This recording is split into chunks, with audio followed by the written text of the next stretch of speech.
కానీ అమ్మవారి విద్యను ప్రత్యేకంగా కాపాడే వాళ్ళు ఎవరు ఎందుకు లేదంటే ఆమె విద్య చాలా గొప్పది. ఆమె విద్యలోకి వెళ్ళిన వాడికి ఇంకేం సుఖంగా ఉండిపోతాడు. వాడు సుఖంగా ఉంటే ప్రపంచాన్ని వదిలేస్తాడు. కాబట్టి అమ్మవారే నాకు నిర్ణయం ఇచ్చిందని నేను అనుకుంటున్నాను, ప్రయత్నం చేస్తున్నాను. మీరందరూ కూడా నిలబడతారని ఆశిస్తున్నాను. ఫస్ట్ కుటుంబం నెల్లూరే, తర్వాత మిగతా ఇక్కడ ఎన్ని చోట్ల నాకు ఎంతెంతో పెద్ద గుళ్ళల్లో రమ్మన్నారు. ఒకరైతే స్వామి మీరు మా కుటుంబానికే పూజ చేయండి, మీకు ఎన్ని లక్షలు కావాలో నెలగా మేము ఇచ్చేస్తాను, ఇక్కడికి పోవద్దు, నాతో ఉండడం చాలు అని పెద్ద పెద్ద వాళ్ళు అడిగారు. మీ ఒక్కరికి పూజ చేసుకుంటే నేను ఎందుకు ఇక్కడ ఎంత విద్య నేర్చుకుని డబ్బుల కోసం కాదు. వేరే దేశానికి రమ్మ, ఏ దేశానికి పోను, ఎవరి దగ్గర దాసోహం అందించి ఒక తల్లి దగ్గర తప్ప నా తల ఎవరి దగ్గర వంచపోయేది లేదు. ఆ తల్లిని తప్ప ఇంకెవరిని అడిగేదే లేదు.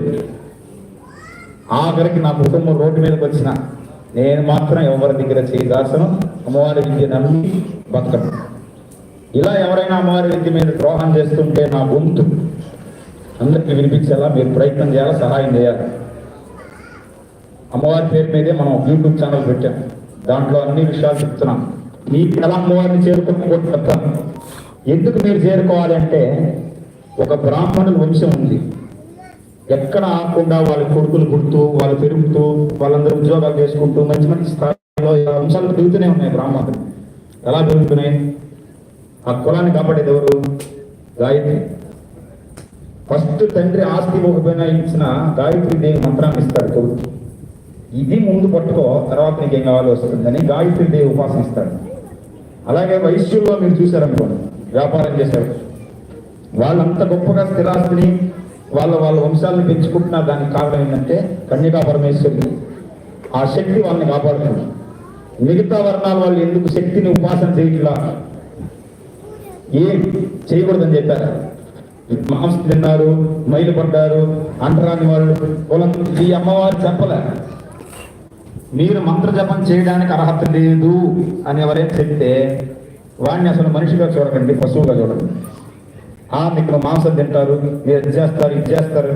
ఈ కాలంలో ఎవడు సత్యాత్ముడో ఎవరు ధర్మాత్ముడో లోకానికి తెలుసు. ఎవడంత శుచి శుభ్రంగా ఉంటున్నాడో బయట. శుచి శుభ్రత మడి ఆచారం నీ మనస్సుని కాపాడుకోవడానికి తప్ప అమ్మవారిని చేరుకోవడానికి కానే కాదు. మీరు శుచిగా శుభ్రంగా ఉంటే మనసు బాగుంటుంది, అమ్మవారికి దండం పెట్టుకోవడానికి బాగుంటుంది, అంతవరకే అది. నేను స్వామి చాలా మంది అడుగుతున్నారు, తలస్నానం చేయాలి, గుడిలో రావచ్చు. నీ తలస్నానం పక్కన పెట్టా, తలకాయ పక్కన పెట్టి లోపలికి వచ్చి దండం పెట్టుకోనుకో. తలస్నానం చేయలేదని ఒక్కరోజు అమ్మవారిని చూడడం మానేస్తావా? ఏదో తిన్నాను చేశానని చెప్పి అమ్మవారిని చూడడం మానేస్తావా? అమ్మవారిని చేయించడం మానేస్తావా? పుత్రం చదవడం మానేస్తావా? నువ్వు ఒక్కరోజు ఆమె చేయగలిగితే నీ పాపం గ్రహాలు నిన్ను పట్టుకోవడానికి సిద్ధంగా ఉంటాయి. అందుకనే బ్రాహ్మణుడు అనేవాడు 3 పూట్ల అమ్మవారిని పూజ చేస్తాడు, ఉదయం మధ్యాహ్నం సాయంత్రం. ఒక్క పూట కూడా యదహ్నాత్ కరుతమే పాపం సదహ్నాత్ ప్రతిక్షతే.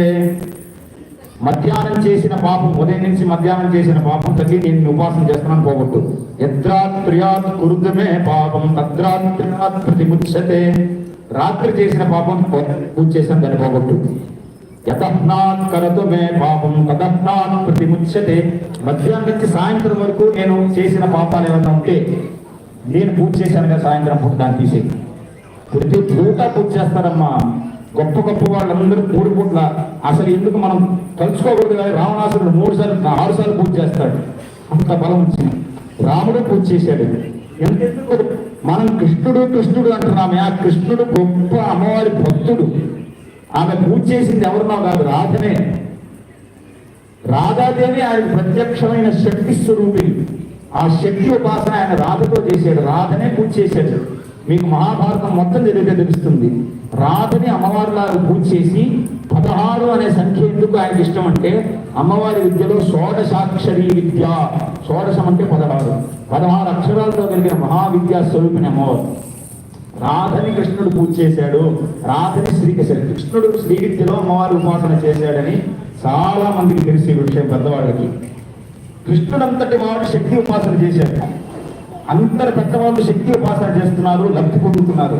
మిగతా వారికి మనం ఎందుకు శక్తికి దూరం అవుతున్నాం అనేది మీరు ఆలోచించుకోండి. సమాధానం నేను చెప్పబోతాను. నా వంతు నాకు తెలిసింది చెప్తే మూర్ఖత్వం. నేను ఒకటికి